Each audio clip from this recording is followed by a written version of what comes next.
इस वीडियो में आप लोग सीखने वाले हैं ईटीएफ इन्वेस्टिंग के बारे में कि कैसे आप एक्सचेंज ट्रेडेड फंड्स के अंदर इन्वेस्ट करके एक बड़ी वेल्थ क्रिएट कर सकते हैं। और उसमें इन्वेस्टिंग का कौन सा फॉर्मूला है जो मैं फॉलो करता हूं खुद, जिससे लगातार आप देखेंगे कि आपका पोर्टफोलियो ग्रीन में रहेगा और आप चाहे मार्केट नेगेटिव भी जा रही होगी तब भी आपको उतना नुकसान नहीं होगा। तो आज ईटीएफ इन्वेस्टिंग को डिटेल में समझते हैं। आज मेरे साथ, जैसे कि आपको पता है, मेरे छोटे भाई हैं। अब ये विभू का ही अकाउंट है, यहाँ पर विभू ये आपका अकाउंट है, ठीक है। सो यहाँ पर आपके अकाउंट के अंदर क्या क्या है इसे आज हम डिटेल में समझेंगे। ओके, ठीक है। सो यहाँ पर अगर हम देखें, अभी हमने कुछ शेयर्स खरीदे थे, उसे हम साइड करते हैं, यहां से शुरू करते हैं, ठीक है। So this is not a ETF, it is a government security. आज इस वीडियो में हम गवर्नमेंट सिक्योरिटी की बात नहीं करने वाले, तो अभी इसे भी साइड कर देते हैं। यहां से शुरू करते हैं। This is MOM30 ETF। So this is a momentum ETF।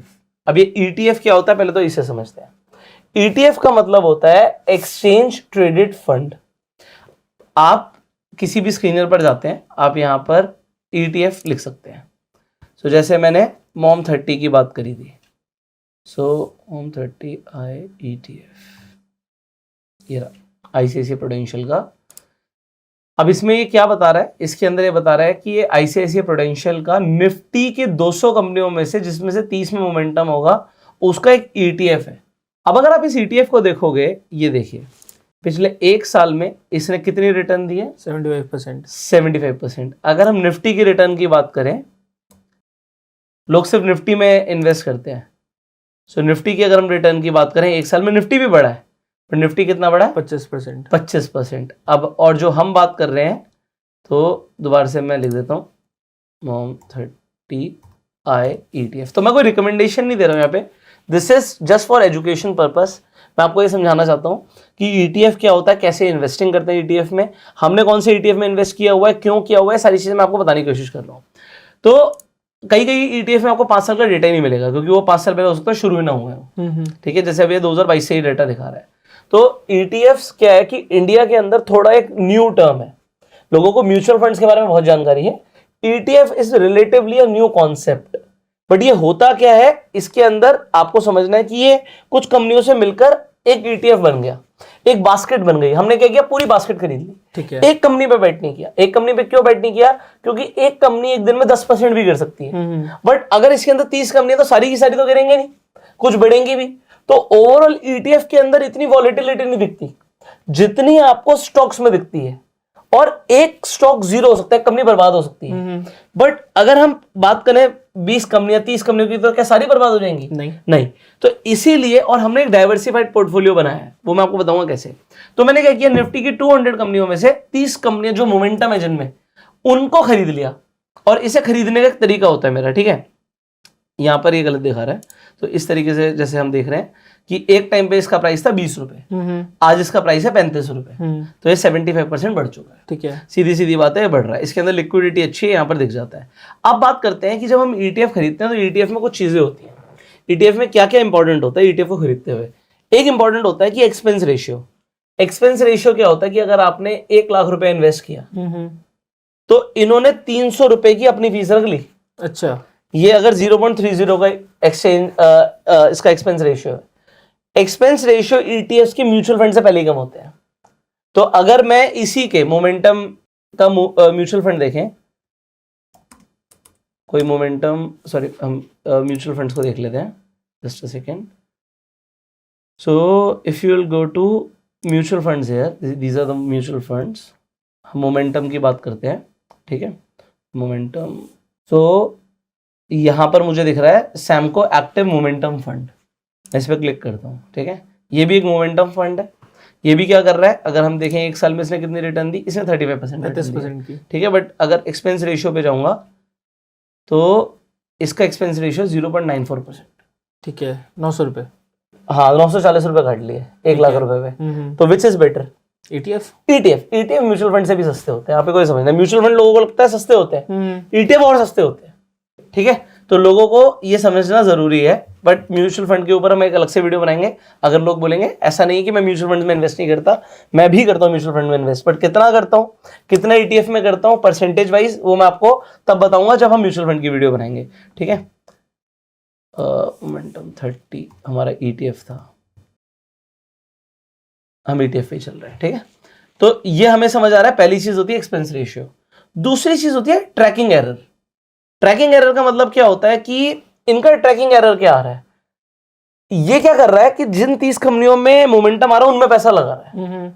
सो अगर किसी कंपनी में मोमेंटम आया, कितने % चांसेस है कि इन्होंने उसमें पैसा नहीं लगाया होगा? अच्छा, वो चांसेस है 0.19%। So this is a error, क्योंकि इसके पीछे भी फंड मैनेजर्स काम कर रहे हैं। तो उनका एरर कितना % है? जैसे अगर हम निफ्टी का ETF ले लें, निफ्टी 20 ले लें, उसका ट्रैकिंग एरर बहुत कम होगा, ठीक है। अगर मैं निफ्टी 20 लेता हूं तो मैं अगेन दिखाता हूं, इसका एक्सपेंस रेशियो भी कम होगा, 0.04%, बहुत ही कम एक्सपेंस रेशियो, 40 रुपए 1 लाख पे। हाँ, कुछ भी नहीं है। और इसका ट्रैकिंग एरर देखो 0.04%, क्योंकि सिर्फ निफ्टी में 50 कंपनी, उन्हीं 50 कंपनी में पैसा लगाना है। तो इसका ट्रैकिंग एरर बहुत कम होता है। बट जब हम स्पेसिफिक हो जाते हैं, वहां पे ट्रैकिंग एरर बढ़ने के चांसेस हो जाते हैं। स्पेसिफिक इन द सेंस मैं समझाता हूं कि भाई किस में 30 में मोमेंटम आ रहा है, वो चेक करना पड़ेगा, फिर उसमें पैसा लगाना पड़ेगा। तो यहाँ पे ट्रैकिंग एरर की प्रोबेबिलिटी ज्यादा है, ठीक है। अब नेक्स्ट आपका देखते हैं ETF कौन सा है। नेक्स्ट ETF है आपका मेफैंग। अब ये मेफैंग क्या है? अब देखो, हम सिर्फ इंडिया की कंपनीज में इन्वेस्टेड नहीं है। मेफैंग की रिटर्न्स देखते हैं, 71%। निफ्टी अभी आपने देखा, निफ्टी से ज्यादा बढ़ रहे हैं आपके ETFs। अब यूएस के बाजार में कई सारे देखो होते हैं क्या ना, एस्ट्रोलॉजर हर बाजार में होते हैं। तो यूएस के अंदर भी एस्ट्रोलॉजर्स की बात नहीं करूंगा, तो क्योंकि वहां पे भी एस्ट्रो फंड भी होता है, वो आप सर्च करना। तो मैं ये बोलूंगा कि कई सारे ऐसे लोग होते हैं जो कहते हैं भाई यहाँ से यूएस का बाजार गिरेगा, बट यूएस का बाजार नहीं गिरा। तो ये यूएस का ये यूएस का ETF है। अब ये यूएस में इसमें 10 कंपनियां आती हैं। अच्छा, सिर्फ हम बहुत स्पेसिफिक है, बहुत स्पेसिफिक कि हमें सिर्फ इन 10 कंपनियों में पैसा लगाना है। टॉप उनमें से 5 कंपनियां कौन सी है? FANG का मतलब है Facebook, Apple, Amazon, Netflix, Google. Top company. क्या ये वर्ल्ड की टॉप कंपनियां हैं? बिल्कुल है। हमें इसमें पैसा लगाना है। आप फेसबुक आज भी यूज करते हो, इंस्टाग्राम रोज खोल के देखते हो, हाँ, रोज उस पर कोई ना कोई ऐड देखते हो। मतलब इंस्टाग्राम कमा रहा है, फेसबुक कमा रहा है, बिल्कुल कमा रहा है। तो मेटा अगर कमा रहा है तो मेटा को खरीदूं क्यों ना मैं? आपके पास फोन कौन सा है, लैपटॉप कौन सा है? एप्पल। तो जब एप्पल का प्रोडक्ट मैं यूज कर रहा हूं तो मैं उसे क्यों ना खरीदूं? मैं सेटिस्फाइड हूं, है ना। आप नेटफ्लिक्स पे कपिल शर्मा देख रहे हो, क्यों देख रहे हो? नेटफ्लिक्स को पैसे दे रहे हो ना, मुझे खरीदना है। आप गूगल पर जाके सर्च करते हो, कुछ भी लिखते हो गूगल पर सर्च करते हो। यूट्यूब पर अगर ये वीडियो देख रहे हो गूगल का है, तो मुझे तो गूगल खरीदना है। इसी तरीके से अमेज़न से हम कपड़े मंगा रहे हैं, तो मुझे वो खरीदना है। तो जो चीज हम यूज कर रहे हैं, सेटिस्फाइड है, हमें पता है बेस्ट कंपनी है, इनका कंपटीशन ही नहीं है।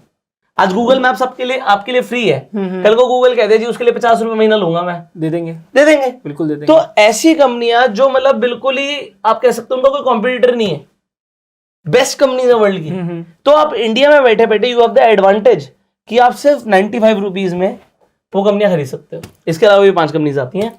तो ये हमने क्या किया, हमने इसमें पैसे लगाए। तो हमने इसे, हमारी एवरेज क्या है? अब मेरी एवरेज ऊपर होगी, मैं उसका रीजन बाद में बताऊंगा। मेरी 83 की एवरेज है, इसमें हमें ओवरऑल प्रॉफिट चल रहा है 83,000 का। 14% की रिटर्न है। अब कहेंगे लोग भी 14% की रिटर्न तो आपकी कम आई है, तो 71% दिखा रहा है। ऑल्दो मैंने आपके अकाउंट में पिछले 5-6 महीने में इन्वेस्ट करना शुरू किया है। पॉइंट यहाँ पर यह है कि जब बढ़ भी रहा होता है मैं तब भी खरीद रहा होता हूँ। अच्छा, ऐसा नहीं है कि खरीद के बैठ गए, वो बढ़ता जा रहा है, मैं खरीदता जा रहा हूँ। आपके अकाउंट में कल भी परचेज हुई है। हाँ, देखा मैंने। तो बात यह है कि हम एक अच्छी चीज पिक करते हैं, बट उसे खरीदते ही रहते हैं। ऐसा नहीं है कि खरीद के बैठ जाते हैं। नेक्स्ट ETF की बात करते हैं। ETFs की ही बात करेंगे अभी। आपके पास है बैंक बीज। अब ये क्या होता है? आपने बैंक निफ्टी का नाम सुना है? हाँ। तो बैंक निफ्टी के अंदर जो कंपनीज आ रही हैं, ठीक है, अगर आपको बैंक निफ्टी खरीदना है तो उसके 2 तरीके हैं, या तो बैंक निफ्टी का ETF खरीद लो, या बैंक निफ्टी का आप म्यूचुअल फंड खरीद लो। अब ETF की बात करें, एक्सपेंस रेशियो बहुत ही कम होगा, 0.19 का है। ट्रैकिंग एरर 0.03 का है, ठीक है। सो अब ये ट्रैक किसे कर रहा है? ये ट्रैक कर रहा है बैंक निफ्टी के इंडेक्स को। अब बैंक निफ्टी के अंदर देखो कौन कौन से बैंक्स आते हैं। आपके पास एक्सिस बैंक है, AU स्मॉल फाइनेंस बैंक है, ठीक है, यहाँ पे बंधन बैंक है, बैंक ऑफ बड़ौदा है, फेडरल बैंक है, HDFC बैंक है, ICICI बैंक है, IDFC फर्स्ट बैंक है, इंडसइंड बैंक है, कोटक महिंद्रा बैंक है। क्या आपके पास इनमें से किसी में अकाउंट है? बिल्कुल है। तो जब आप उसकी सर्विसेज यूज कर रहे हो, आप उस बैंक को पैसा दे रहे हो, तो हम उसे क्यों ना खरीदें? देखो मेरा मानना ये क्लियर है, देश तभी बढ़ेगा जब देश के बैंक्स बढ़ेंगे। अगर देश के बैंक्स नहीं बढ़ेंगे तो देश नहीं बढ़ेगा, ठीक है। क्या इंडिया आगे बढ़ेगा? बिल्कुल बढ़ेगा। तो इंडिया के बैंक्स बढ़ेंगे, तो हम क्यों ना खरीदे बैंक? अब मुझे नहीं पता कौन सा बैंक तेज बढ़ेगा, तो मैं सारे खरीद लेता हूँ।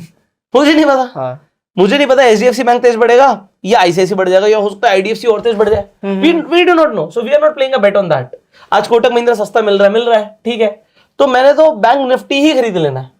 तो यहां पर एक चीज आपको और समझनी है, अब जब आप इंडेक्स की बात कर रहे हो, अब यहां पर अगर आप देखते हो इंडेक्स में बहुत सारे यहां पर बैंक्स आ गए, बैंक निफ्टी की अगर हम बात कर रहे हैं, क्या सबकी वेटेज बराबर होती है? अब मैं आपको यहां पर सारे बैंक्स दिखाता हूं। यहां पर टोटल 12 बैंक्स होंगे, ठीक है, बैंक निफ्टी में 12 बैंक आते हैं, स्टेट बैंक ऑफ इंडिया से लेकर तो यहां पर एक्सिस बैंक तक अगर आप काउंट करोगे तो 12 बैंक्स होंगे, ठीक है। क्या इन 12 के 12 में ऐसा हो रखा है कि अगर मान लेते किसी इंडेक्स में 10 स्टॉक्स है तो सब पे 10% लगा होता है? नहीं, इंडेक्स में ऐसा नहीं होता, इसे बोलते हैं वेटेज। ठीक है। अगर 12 स्टॉक्स है बैंक निफ्टी में तो सबकी वेटेज अलग है। सबसे बड़ी वेटेज है एचडीएफसी बैंक की 36%, ठीक है। मतलब अगर एचडीएफसी बैंक मूव करेगा तो बैंक निफ्टी के मूव करने के चांसेस बहुत ज्यादा है। बट सेकंड आईसीआईसी बैंक आ जाता है 25% की वेटेज लेके, ठीक है। तो अगर एचडीएफसी बैंक भाग रहा है बट आईसीआईसी नहीं भाग रहा तो बैंक निफ्टी उतना नहीं भागेगा। बट अगर आईसीआईसी और एचडीएफसी दोनों भाग रहे हैं तो फिर ये हैवी वेटेज के साथ बाकी बैंक चाहे गिर भी रहे हो, बैंक निफ्टी को ऊपर जाना होता है, ठीक है। इसीलिए जो लोग बैंक निफ्टी में ट्रेडिंग भी करते हैं वो अलग से चार्ट खोल के बैठे रहते हैं, एक्सिस बैंक का, आईसीआईसी बैंक का, एक्सिस बैंक का, क्योंकि इसकी भी 11% की वेटेज है और 7% की वेटेज और 9% की वेटेज यहाँ पे रिस्पेक्टिवली कोटक और स्टेट बैंक ऑफ इंडिया की है। ठीक है। सो अगर कोई इन 4 बैंक्स को ट्रैक कर ले तो उसे 12 को ट्रैक करने की जरूरत नहीं है। कौन कौन से बैंक्स? स्टेट बैंक ऑफ नहीं, सबसे पहले एक्सेस और सबसे पहले सबसे ज्यादा वेटेज किसकी थी? एचडीएफसी। फिर दूसरे नंबर पे आईसीआईसी। ठीक है, तीसरे नंबर पे देखना पड़ेगा एक्सिस बैंक। एक्सिस बैंक, ठीक है, 11%। उसके बाद स्टेट बैंक ऑफ इंडिया। ठीक है, तो ये 4 मेजर बैंक्स। बट ये वेटेज डिसाइड कौन करता है, ये कैसे कैलकुलेट होती है? ठीक है, देखो वेटेज जो किसी भी इंडेक्स को बनाते हैं हम और उसमें हम अलग अलग स्टॉक की वेटेज रखते हैं तो वो मार्केट कैप के अकॉर्डिंग होता है। अच्छा। अब ये जो बैंक निफ्टी है ये एनएससी का एक इंडेक्स है, ठीक है, जो एनएससी के ऊपर लिस्टेड कंपनीज है उससे एक इंडेक्स बनाया बैंक्स का, तो इसके अंदर मार्केट कैप के अकॉर्डिंग इनकी अलग अलग वेटेज होती है। अच्छा। आपको मुझे एक आंसर देना है। इसी तरीके से एक और हमारा एक्सचेंज है जिसका नाम है बीएससी, ठीक है। क्या बीएससी के पास कोई और बैंक का इंडेक्स है? होगा। ठीक है, तो आप लोगों को कमेंट में उसका नाम बताना है और आपको उसे सर्च करके आना। ठीक है, ठीक है, और उसमें कितनी कंपनीज हैं ये भी आपको बताना है। डन। ओके, सो यहाँ पर हमें फ्री फ्लोट मार्केट कैप भी लिखा हुआ है, तो इसी तरीके से जो अगर आप यहाँ पर देखोगे यहाँ पर मार्केट कैपिटलाइजेशन सबसे ज्यादा किसकी है। सो इसलिए हमने यहाँ पर क्या खरीदा हुआ है, हमने यहाँ पर बैंक बीज खरीदा हुआ है। ये हमारे पास बैंक बीज है, ठीक है। अभी बैंक बीज में हमें सिर्फ 8,000 का प्रॉफिट चल रहा है और आपने इन्वेस्ट भी सिर्फ 1 लाख रुपए किया हुआ है, तो 8% तो आपने बैंक बीज से भी कमाया हुआ है।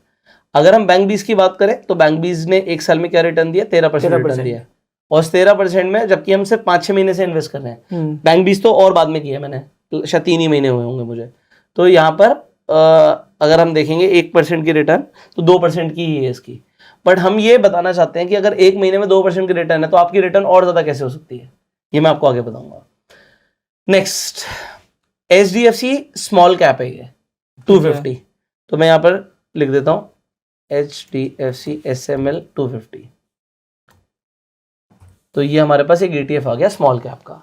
अब हमने आपको बताया था स्मॉल कैप वो कंपनीज होती है जिनका मार्केट कैप छोटा होता है, मार्केट कैपिटलाइजेशन छोटा होता है, बट ये तेज भागती है। तो अगर आप सिंपली निफ्टी 50 की बात कर रहे थे, हम जब एक इंडेक्स की बात कर रहे थे, तो निफ्टी 50 का दोबारा से देखना, फिर मैं इस पे आऊंगा। अगर हम निफ्टी 50 की यहाँ पे रिटर्न्स की बात करते हैं, अच्छा इंडेक्स में जो आप रिटर्न देखते हो और जो ETF की रिटर्न देखते हो उसमें फर्क होता है, मैं वो बताऊंगा आपको। ये 25% की रिटर्न है। स्मॉल कैप का भी एक इंडेक्स होता है, ठीक है। तो अगर मैं निफ्टी स्मॉल कैप सर्च करता हूं तो मैं निफ्टी स्मॉल कैप 250 का इंडेक्स दिखाऊं आपको। तो अब इसकी रिटर्न देखना 1 साल की, वहां पे 25% थी, ये 62। That's the difference. अब जब हम कंपाउंडिंग की बात करते हैं, हम अलग से कंपाउंडिंग को समझेंगे, ये बहुत बड़ा डिफरेंस है। तो निफ्टी 50 में कौन सी कंपनीज है? लार्ज कैप कंपनी, जो बड़ी कंपनीज है। अब मैं कहूँ रिलायंस का शेयर डबल हो जाएगा, रिलायंस का शेयर तब डबल होगा जब रिलायंस डबल होगा। अब रिलायंस को डबल होने में सोचो कितना काम करना पड़ेगा, बट एक छोटी कंपनी जो चल रही है उसको डबल होने में इतना टाइम नहीं लगेगा। इसीलिए जो स्मॉल कैप की रिटर्न्स होती हैं वो बहुत ज्यादा होती हैं। 5 साल में 190% की रिटर्न दे चुका है, ठीक है। निफ्टी की इतनी आपकी रिटर्न नहीं मिलेगी। अगर हम 5 साल की रिटर्न देखेंगे दोबारा से मैं निफ्टी का इंडेक्स इसलिए खोल रहा हूँ बार बार क्योंकि हम कंपैरिजन निफ्टी से करते हैं।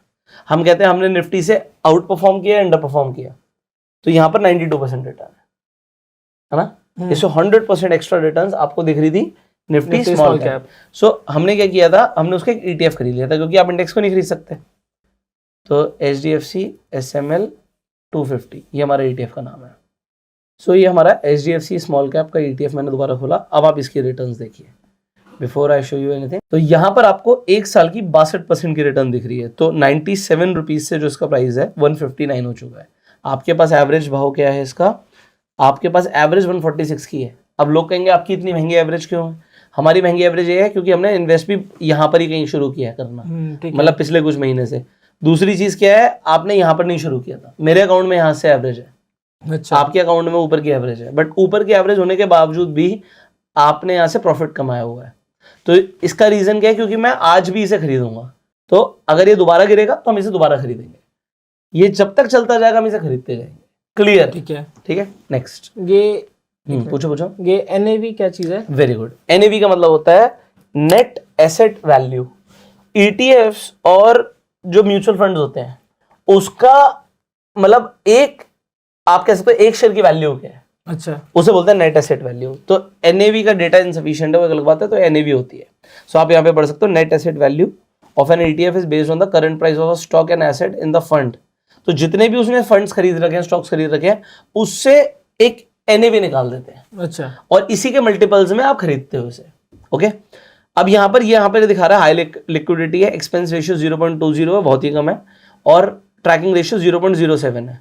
ओके, सो आप कैटेगरी वाइज से भी कंपेयर कर सकते हो कि कैसा चल रहा है। AUM 252 करोड़ रुपीस का है। अगर आपको कहीं किसी लिक्विडिटी में AUM क्या था? एसेट अंडर मैनेजमेंट, ठीक है, इसका एसेट अंडर मैनेजमेंट टोटल कितना है? ओके, सो यहां पर हम नेक्स्ट पे चलते हैं and that is MAHK tech. अब ये क्या चीज है? देखो, हम ना सिर्फ इंडिया में इन्वेस्टेड नहीं है। मुझे ऐसा लग रहा था कि मेरी एनालिसिस कहती है कि चाइना के बाजार ने बॉटम बना दिया।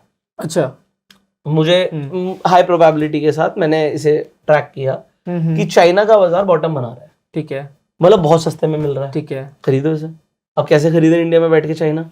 तो तरीका है, मैंने चाइना की कौन सी कंपनीज में बैठ किया, मैंने आपके अकाउंट पे बैठ किया टेक कंपनीज में। अच्छा, सो ये हैंगसेंग क्या है, वहां का एक इंडेक्स है, उसकी जो IT कंपनीज हैं इसके अंदर 30 कंपनियां आती हैं। हमने इसे खरीदा और इसे हमने से पिछले 1 महीने पहले खरीदा है। अच्छा, तो इसकी 7% की रिटर्न दिखा रहा है आपके अकाउंट में। इनफैक्ट देखो, यहाँ पर ये T1 होल्डिंग में, मतलब इसे कल भी खरीदा गया है, तो इसे कल भी हमने इसे खरीदा है, तो we are still buying it. अब यहाँ पर मैं इसे आपके सामने MAHK टेक खोलता हूँ। इसके अंदर क्या आता है, Xiaomi आ जाता है। अब Xiaomi is a parent company जो लिस्टेड है, तो Xiaomi, Oppo, Vivo, OnePlus, ये सब एक ही मतलब घर परिवार की चीजें हैं। तो हमने इसे ही खरीद लिया, ली ऑटो जैसी कंपनीज। तो इसके अंदर चाइना की जो टॉप टेक कंपनीज हैं, अलीबाबा भी, ठीक है, तो वो सब इसमें आ जाती हैं। आप गूगल पर इसे जाके लिख सकते हो, MAHK टेक स्टॉक्स लिस्ट, ठीक है, तो आपको सारी लिस्ट दिख जाएगी कि इसमें कौन कौन से स्टॉक्स आते हैं। अब जैसे आप PUBG खेलते हो, हाँ, ठीक है, कौन सी कंपनी ने बनाया उसे? क्राफ्टन। मेरे हिसाब से जो PUBG है वो Tencent होल्डिंग्स का है, तो आप चेक कर सकते हो, मनी कंट्रोल पे चलते हैं, तो मैं आपको पोर्टफोलियो दिखाता हूँ। ये टॉप 10 स्टॉक्स आ गए। ये जो Tencent है इसे पढ़ लीजिएगा, शायद ये गेमिंग कंपनी वही है। तो एनीवेज, इसके अंदर देखो सारी लिनोवो, बाइडू, ये सारी कंपनीज आ जाती हैं जो आपकी, ये आपका नाम से मिलता जुलता नाम है, वीबू। ठीक है, सो ये चाइना की टॉप टेक कंपनीज हैं जो हमारे पास यहाँ पे सेमीकंडक्टर से लेके हेल्थ के अंदर से लेके, तो ये सारी कंपनीज यहाँ पर आ जाती हैं। जो आपने अलीबाबा ग्रुप बोला था, ये अलीबाबा ग्रुप होल्डिंग्स। सो ये हमारे पास टेक कंपनीज हैं, हायर से लेके आप यहाँ पर पढ़ सकते हो किंगसॉफ्ट तक। तो ये हमने यहाँ पर इन्वेस्ट किया हुआ है। अब हमने एक बार में जब हमने एक ETF खरीद लिया, तो ये ऑल्दो एक दिन में तो आपको 1.27% डाउन दिख रहा है, बट अगर आप इसे देखोगे तो ये अभी कुछ टाइम से ही भागना शुरू किया है इसने। अच्छा, ठीक है, तो अगर हम 1 महीने का ही देखेंगे इसका रिटर्न, तो 9% का है, और आपके अकाउंट में कितना % का रिटर्न दिख रहा है? 7% का। So not bad, still we are buying it. So हम इसे खरीद रहे हैं। अब इसके अंदर प्रॉब्लम क्या है कि एक्सपेंस रेशियो थोड़ा सा ज़्यादा है, but that's not a problem because हमारे पास और कोई तरीका ही नहीं है। हम इंडिया से बाहर कैसे इन्वेस्टमेंट करेंगे? हमारे पास ETF है, इसीलिए हम इसमें इन्वेस्टमेंट कर पा रहे हैं। ओके, और मेरा ये ट्रैकिंग एरर इसका इनसफिशिएंट डेटा होता है तो दिखता नहीं है।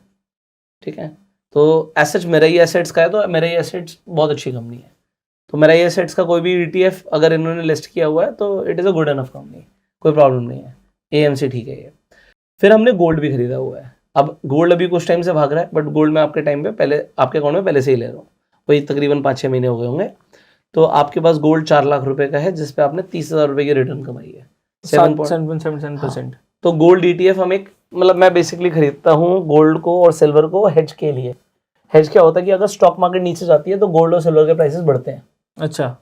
और काफी टाइम से अगर मैं सिल्वर की बात करूँ, आपके अकाउंट में सिल्वर नहीं है बट मेरे अकाउंट में सिल्वर है काफी, तो बहुत टाइम से उसने एक रेंज बाउंड स्ट्रक्चर बनाया हुआ था, तो मैं उसे गिर रही थी खरीदता जा रहा था एक्यूमुलेशन मोड में। अच्छा। अब वो बहुत ज्यादा अच्छी रिटर्न्स दे रही है। कहने का मतलब क्या है कि ये हमने एक ETF का पोर्टफोलियो बनाया है। अब इसके अंदर क्या हो गया, आपने क्या क्या किया है आपने, अच्छा इसमें कई लोग बोलेंगे निफ्टी क्यों नहीं है, मतलब I am more aggressive on your portfolio. अच्छा। मुझे लगता है कि बैंक निफ्टी को आउट परफॉर्म करेगी आगे वाले कुछ टाइम में, तो मैंने बैंक्स में ज्यादा इन्वेस्ट किया हुआ है। स्मॉल कैप अगेन मैं एग्रेसिव हूँ इक्विटी को लेकर। फैंग मैंने टॉप 10 कंपनीज ले ली यूएस की टेक की कंपनीज, फिर MAH के टेक चाइना में इन्वेस्टमेंट कर दिया, और एक आपके अकाउंट में हेजिंग के लिए ETF है। और निफ्टी की जब हम बात करें तो निफ्टी 50 क्यों, निफ्टी के 200 से जिसमें 30 में मोमेंटम है उनमें इन्वेस्ट करो। तो अगर आप देखोगे सबसे ज्यादा रिटर्न किसने दी है, मेफैंग ने 14% की रिटर्न दी है, और यहाँ पर 18% की रिटर्न है आपकी मोमेंटम 30। तो मैं खुद से मोमेंटम के स्टॉक्स निकालूं या फिर मैं इनमें इन्वेस्टमेंट कर दूं? इनमें इन्वेस्ट करने का ज्यादा बेटर है, चॉइस इज योर्स। तो इसमें क्या होता है कि ये कभी जीरो नहीं होगा।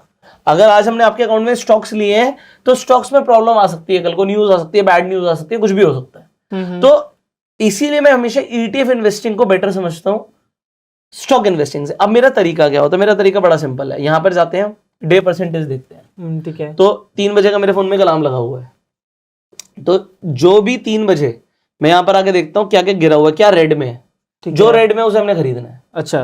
तो आप कैसे खरीद सकते हो, आपको मान लो महीने के 10,000 रुपए इन्वेस्ट करने, किसी को 20,000 रुपए इन्वेस्ट करने एग्जाम्पल, मैं कहता हूँ मार्केट 20 दिन खुली है, ठीक है, आप सारे ETF मत लो, आप कहते हो मैं 2 ETF लूंगा सिर्फ। ETF बड़े सस्ते होते हुए हमने देखा, कोई 200 रुपए का, कोई 100 रुपए का है, तो ETF बहुत महंगे नहीं होते। तो आप क्या करो, आप ये देखो कि भाई मुझे 20,000 रुपए महीने का इन्वेस्ट करना है, 20 दिन मार्केट खुली है, अगर 20 डेज मार्केट खुली है तो 1,000 रुपए पर डे का इन्वेस्ट करना है। तो अगर आज मुझे मौका मिलेगा, भाई मेरे पास 4 ETF है, 2 गिरे हुए हैं, 2 बड़े हुए हैं, तो उन दोनों को मैं 500 रुपए का खरीद लूंगा। आज का मेरा 1,000 का इन्वेस्टमेंट गिरे हुए वाले, हाँ गिरे हुए वाले जो गिरे हुए हैं। तो हम क्या कर रहे हैं, ऑल्दो प्राइस ऊपर जाएगा बट जब वो ऊपर से नीचे गिरता है हम उसे रिट्रेसमेंट पे ही खरीद लेते हैं। अच्छा। और अल्टीमेटली मार्केट ने ऊपर जाना है। तो आप क्या कर रहे हो, अगर चारों गिरे हुए हैं, चलो चारों को 250 रुपए का खरीद लो, ठीक है। एक ही गिरा हुआ, एक को 1,000 का खरीद लो, आप ऐसा भी कर सकते हो। अच्छा। So there are multiple possibilities जिसे आप खरीद सकते हो। मैं परसेंटेज वाइज चलता हूँ, जो ज्यादा गिरा है मैं उसे ज्यादा खरीदता हूँ, ठीक है, ठीक है। अब देखो स्टॉक्स की मूवमेंट क्या है, एक स्टॉक एक दिन में डे चेंज कितना है, 3.8% का। स्टॉक 3-4% बहुत कॉमन है, और ये तो फिर भी एक स्मॉल कैप स्टॉक है। तो इनमें क्या है कि ये 10% भी गिर सकते हैं। ETF 10% गिरा हुआ मिलेगा ही नहीं, बहुत ही मुश्किल है। इवन स्मॉल कैप इंडेक्स की मैं बात करूंगा, 10% गिरना बहुत बड़ी बात है।